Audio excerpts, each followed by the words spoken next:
Hi, Jen here from Jen Michelle Coaching, and today I want to talk about a secure attachment style, how to get there. For those of you new to my channel, I would love to invite you to subscribe. I release a video weekly. We hear about this beautiful, wonderful, secure attachment style where we don't go into old patterns, old childhood wounds, and create from a space of dysfunction in any stage of love, dating, and relationship. Sometimes there can be a misconception that one with a secure attachment style doesn't have any challenges or difficulties. And really what it means to have a secure attachment style, it just means that you have coping skills, that you don't lose yourself in the wound, and that you can maintain a strong sense of self, or that you can regulate your nervous system in times of challenge and conflict in any stage of love and intimacy, or really when anything in life gets triggered as well. So I want to talk about ways in which you can support yourself in connecting to the secure attachment style that's within you, because of course this lives within each of us. And so even if you had a dysfunctional childhood, and even if you have a lot of unhealthy tendencies as a result of that, the secure attachment is something that lives inside of you that you can connect to, that you can reparent, and that your inner child can really be healed through. Number one, develop yourself. Begin to get the focus on you and the things that light you up that maybe you never felt safe being able to learn or explore or get curious around for many, many years of your childhood and in your life. But what are the things that you just want to learn about, that light you up, that interest you, that you can start to put a focus on, that you can start to find this joy and cultivate more time and love and nurturing around.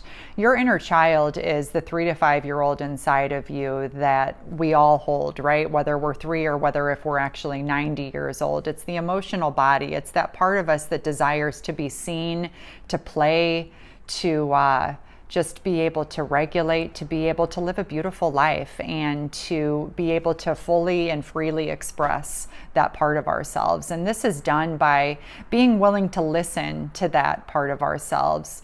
What would you like to do? What are the things that make me feel good? What are the things that give me a solid foundation? So essentially what you're learning to do is you're setting the stage for your life. You're not just stepping out into the jungle with no tools or no ability to show up for yourself or have any sort of means or healthy mechanisms to support yourself in life. You're instead setting the stage, and you're identifying the things that help you feel better, the things that light you up. So you have a deep sense of purpose within that you're cultivating, and you're not a whim to any of the external circumstances around you. So this is a really, really important aspect of being able to build that secure attachment style that lives within you, and to really and truly reconnect to it. Number two, cultivate a deeper relationship with uncertainty. This can be very hard for some people who tend to want to control, right? The more fearful of a person you are, the more you're going to want to control.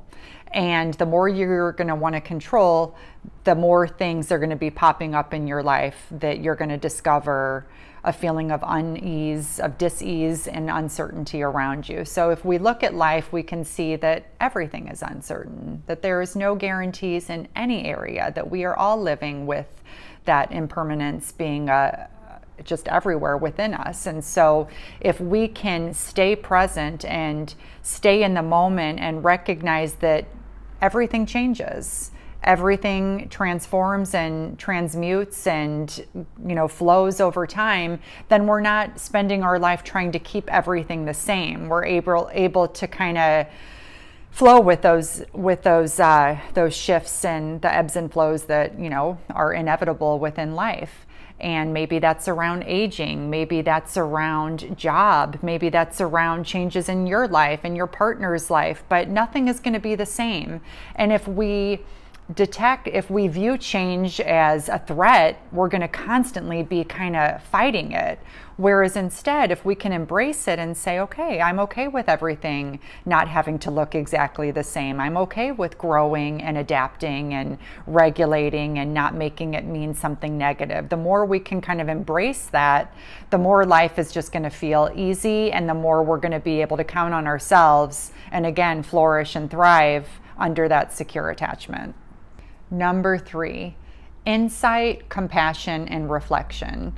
This can mean just really exploring why you are the way you are. Why do you do the things you do? Starting to connect the dots. Awareness is a really powerful tool, right? It's a simple thing, but the more we can connect the dots, not analyze them for like the next 20 years in like a therapist chair, but the more we can get behind the why of what we do, the more we can then bring consciousness to it and understand if that's actually something that still works for us or if we need to make some changes. And so if we can self-reflect and start to get to know those parts of ourselves where we're not sure why we're going that direction or why we handle things that way or why it feels so painful. When we start to allow ourselves to reflect upon those things, it can be through journaling, it can be through meditation, it can be through walks in nature, any kind of stillness that you can create in your life. That's where we open up that communication between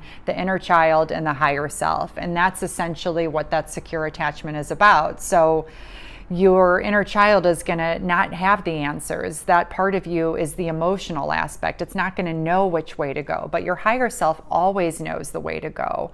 And so when you reflect, you open up that beautiful intuition to get higher guidance versus kind of banging your head against the wall based on previous experiences or with a 3 to 5 year old mentality. So being in that stillness in whatever way feels most nourishing and supportive to you is going to support you in reconnecting and showing up to life from this really beautiful, secure attachment that lives within you. I hope this is really valuable to you and anything you're working on in your life right now. On my website, I do have a program called How to Create a Forever Bond, and this is about just attachment theory and ways to better understand it and to grow within your life and to inspire your partner to do the same. Please visit jenmichellecoaching.com. I will also add the link below. Sending you all so much love, and I'll see you next week.